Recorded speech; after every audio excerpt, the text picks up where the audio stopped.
Ducati's Monster has been an absolute staple in their range for as long as I can remember, but now, for 2021, it is faster, lighter and sharper than ever.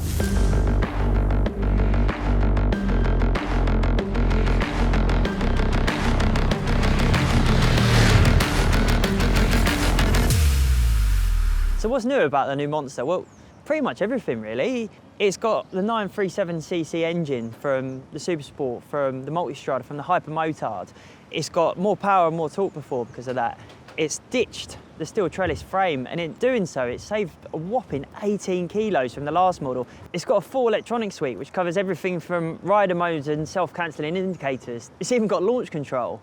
And they've even made little changes as well. So they've slightly moved the handlebars, they've moved the foot pegs, and they've even changed a little bit the steering angle as well, just to make it that little bit easier to ride and that little bit more confidence inspiring. So what's it like to ride? Well, the old Monster was no slug, but now it's lighter, now it's faster, and now it's more compact than ever before. I'm only 5'7", and I can quite happily get both feet on the ground. And because of the change in the steering angle, you can literally turn it round on the tightest roads. If you want something that's confidence inspiring at slow speeds, if you're worried about that sort of thing, it's the most accessible Ducati, hands down. It's soft at the bottom, but it's styled aggressively, and it feels aggressive as well when you ride it. It feels like a proper middleweight naked should. It's got a bit more go and a bit more punch and a bit more personality than the last one.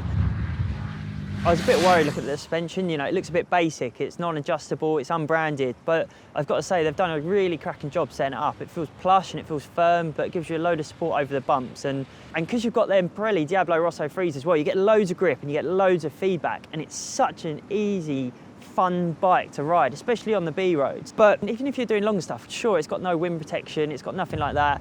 The engine bumbles along nicely, but because it's the same unit that's been lifted from the Multistrada with some updates, it's just an absolute peach of a unit. When Ducati were marketing this bike, they wanted it to be friendly for a new rider, but they wanted it to be fun for an expert rider as well.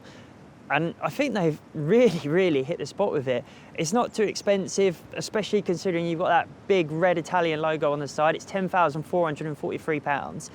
But you feel like you get a lot of bike for your money. You've got your TFT dash, you've got all your rider modes, you've got a quick shifter and a blipper, which are absolutely sublime. The setup on it is lovely. You feel like you can really push it hard, but when you're going soft, when you're in a car park, when you're in town, it's easy and usable and light and friendly. Ducati really have covered all bases with their new Monster. It's fun if you want to rag it. It's absolutely perfect if you're new to riding and you want something that's really accessible. And to be honest, I've got to say, it is the easiest Ducati that I've ridden in my life.